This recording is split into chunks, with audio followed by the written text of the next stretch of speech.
Hello नमस्कार साथियों, welcome to royal study. दोस्तों आरआरबी एएलपी एनालिसिस की नेक्स्ट वीडियो आपके लिए लेकर आ चुके हैं और आज 27 नवंबर 2024 हम सेकंड शिफ्ट का जो एनालिसिस है बेसिकली कवर करने वाले इस वीडियो में।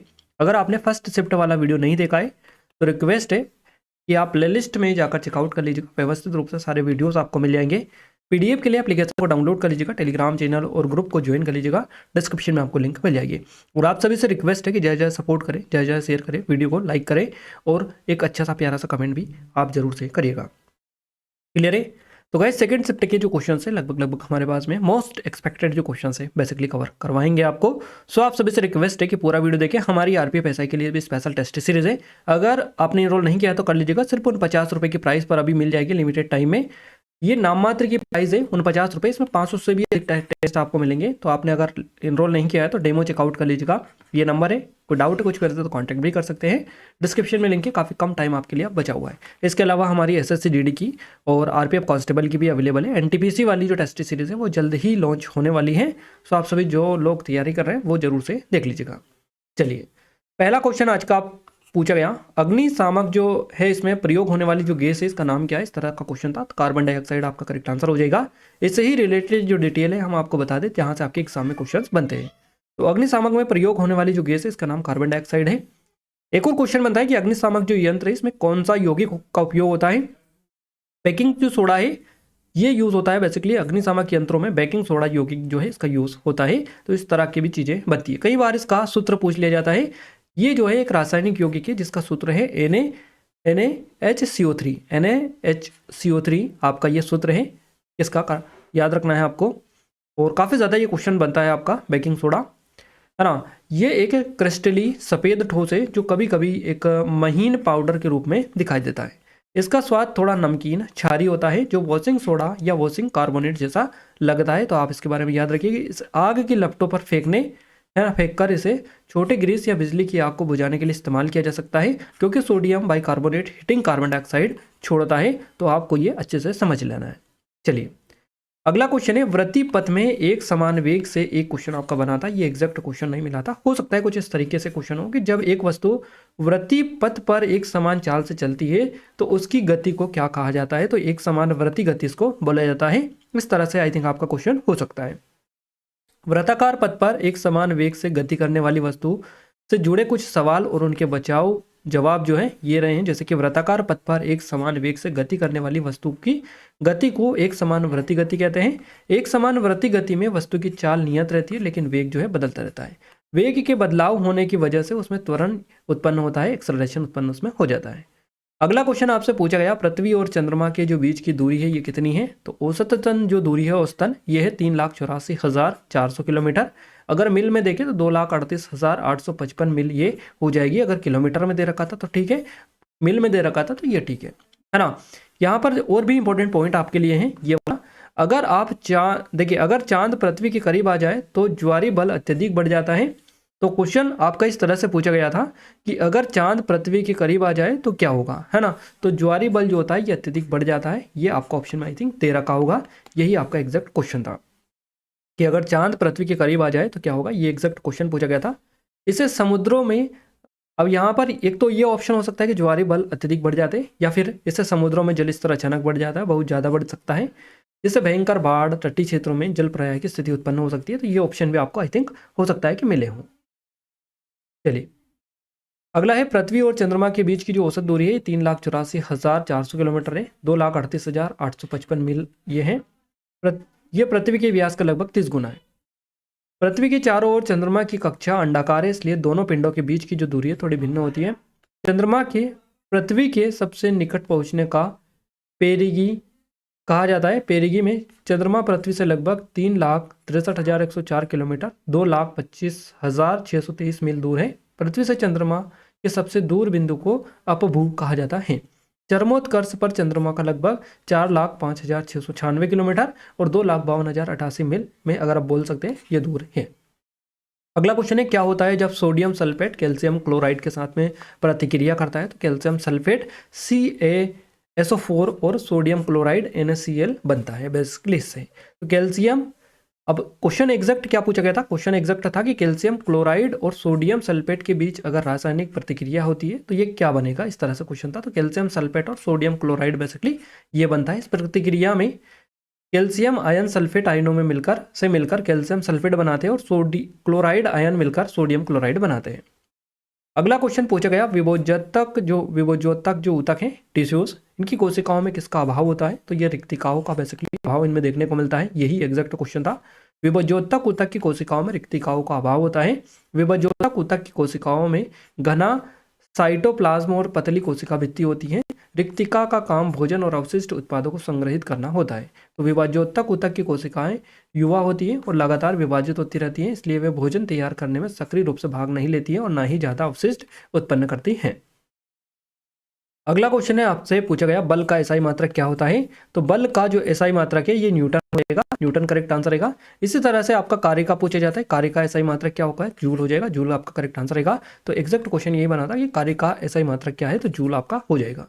बल एक भौतिक कारक है जो किसी वस्तु की स्थिति या आकार को बदलता है या बदलने की प्रवृत्ति रखता है। भार और बल दोनों का जो एसआई मात्रक है ये न्यूटन होता है। तो अगर यहाँ पर आपका बल की जगह भार भी दे रखता और पूछता है एसआई मात्रक, तो ये न्यूटन ही रहेगा, क्योंकि ये दोनों का न्यूटन होता है। कार्य का जो एसआई मात्रक है ये जूल होता है। जूल को संक्षेप में जे से दर्शाया जाता है और एक जूल एक न्यूटन बल द्वारा 1 मीटर की दूरी तक किसी वस्तु को खींचने से होने वाले कार्य के बराबर होता है। यानी 1 जूल बराबर 1 न्यूटन मीटर आपका करेक्ट आंसर रहेगा। अगला क्वेश्चन है, चुंबकीय सूचक यंत्र में दिशा ज्ञात करने के लिए किस चीज का उपयोग किया जाता है या होता है? तो चुंबकीय सुई का यूज बेसिकली होता है। चुंबकीय सूचक यंत्र यानी कंपास में दिशा ज्ञात करने के लिए चुंबकीय सुई का इस्तेमाल होता है। क्लियर है? कंपास में लगी चुंबकीय सुई पृथ्वी के चुंबकीय क्षेत्र के साथ संरेखित होकर हमेशा उत्तर की ओर इशारा करती है। कंपास में चुंबकीय सुई के अलावा एक स्नातक वृत्त भी होता है और इस वृत्त पर 360 डिग्री के पूर्ण वृत्त को चिन्हित किया जाता है। कंपास में सुई के उत्तरी छोर को एक छोटे तीर से चिन्हित किया जाता है और कंपास का जो इस्तेमाल है ये अग्नि नियंत्रक कार्य में भी किया जाता है। चीन और यूरोप के लोगों ने 1100 के दशक में सबसे पहले कंपास बनाना सीखा था, तो पता होना चाहिए आपको। अगला क्वेश्चन कुछ इस तरीके से कि भारत के किस राज्य की साक्षरता जो दर है सबसे अधिक है, और कॉमन क्वेश्चन है, हर एग्जाम में ये बेसिकली बनता है। तो केरल आपका करेक्ट आंसर रहेगा। क्वेश्चन इस तरह से भी था आपका कि केंद्र शासित प्रदेश कौन सा है जहां पर साक्षरता जो दर है सबसे ज्यादा है? तो ये लक्षद्वीप आपका करेक्ट आंसर हो जाएगा। यही क्वेश्चन था आई थिंक आपका। 2011 की जनगणना के मुताबिक लक्षद्वीप की जो साक्षरता दर है सबसे ज्यादा थी। साक्षरता के मामले में लक्षद्वीप के बाद मिजोरम जो है और केरल इसका नंबर आता है साक्षरता का मामले में। तो सबसे ज्यादा केरल की है, याद रखना है आपको। 2011 की जनगणना के मुताबिक लक्षद्वीप की साक्षरता सबसे ज्यादा थी। साक्षरता के मामले में लक्षद्वीप के बाद में मिजोरम केरल का नंबर आता है। तो बेसिकली यहाँ पर जो है आप याद रखिएगा, मिजोरम की जो साक्षरता है ये कितनी है? ये है 91.3% और केरल की साक्षरता है 94 के परसेंट यानी 93.9% यानी 94 के परसेंट के लगभग है। तो सबसे पहले नंबर पर तो अगर आपका आएगा तो केरल ही आ जाएगा, केरल है ना, याद रखिएगा। उसके बाद में आपका आएगा लक्षद्वीप। दादरा और नगर हवेली में पुरुषों की जो साक्षरता दर है महिलाओं से ज़्यादा है। पुरुषों की साक्षरता यहाँ 85.17% है और महिलाओं की है 64.232%। तो याद रखना है आपको, साक्षरता दर के मामले में केरल जो है साक्षरता के साथ सर्वोच्च स्थान रखता है। अगला क्वेश्चन है, 10 मीटर एयर राइफल शूटिंग में पैरा ओलंपिक में कौन जो है गोल्ड मेडल जीती थी? अवनी लेखरा इनका नाम है। अवनी लेखरा को पेरिस 2024 पैरा ओलंपिक में अपने महिलाओं की 10 मीटर एयर पिस्टल जो राइफल पिस्टल है शूटिंग SH1 खिताब का सफलतापूर्वक बचाव किया था इन्होंने। इसके साथ ही वह गेम्स के इतिहास में 2 स्वर्ण पदक जीतने वाली पहली भारतीय महिला बन गई। तो अवनी लेखरा ने पेरिस 2024 पैरा ओलंपिक जो है महिला की 10 metre air rifle shooting SH1 खिताब जीता था। अवनी ने इस स्पर्धा में 249.7 अंकों का स्कोर बनाकर पैरा ओलंपिक जो रिकॉर्ड है ये बनाया था। इससे पहले अवनी ने टोक्यो में 2020 और पैरा ओलंपिक था, इसमें इसी स्पर्धा में स्वर्ण पदक जीता था। अगला क्वेश्चन है, 2023 में किस खिलाड़ी को मेजर ध्यानचंद खेल रत्न पुरस्कार मिला था? तो आपका करेक्ट आंसर सात्विक साईराज रंकीरेड्डी और चिराग शेट्टी आपका करेक्ट आंसर रहेगा। इनको मिला था मेजर ध्यानचंद खेल रत्न पुरस्कार 2023 में।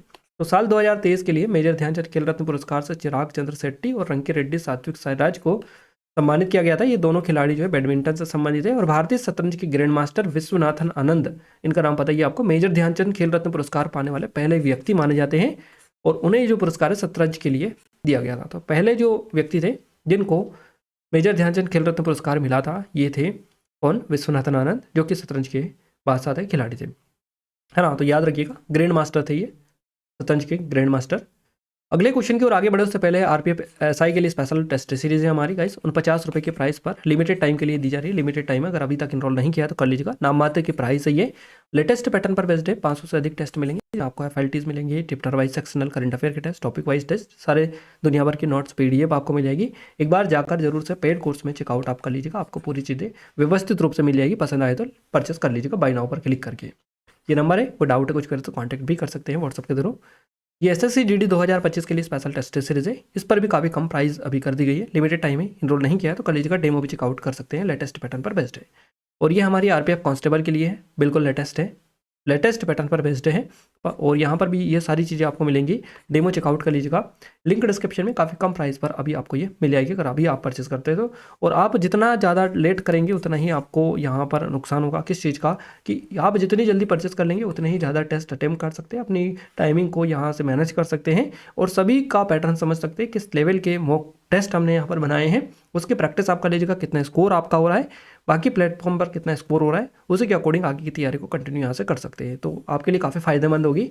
और सिर्फ नाम मात्र की प्राइस में, ये कोई प्राइस मायने नहीं रखती गाइस, ये जो प्राइस है इतनी कम प्राइस में आप चले जाइएगा, कोई भी इतनी कम प्राइस में इतना ज़्यादा और इतना बढ़िया कंटेंट कहीं भी नहीं मिलेगा, है ना। इस चीज़ की मैं गारंटी देता हूँ, अगर कोई देता है तो ये चीज़ें हम पूरी आपको फ्री में दे देंगे, बस आप ये बता दीजिएगा कौन देता है ना।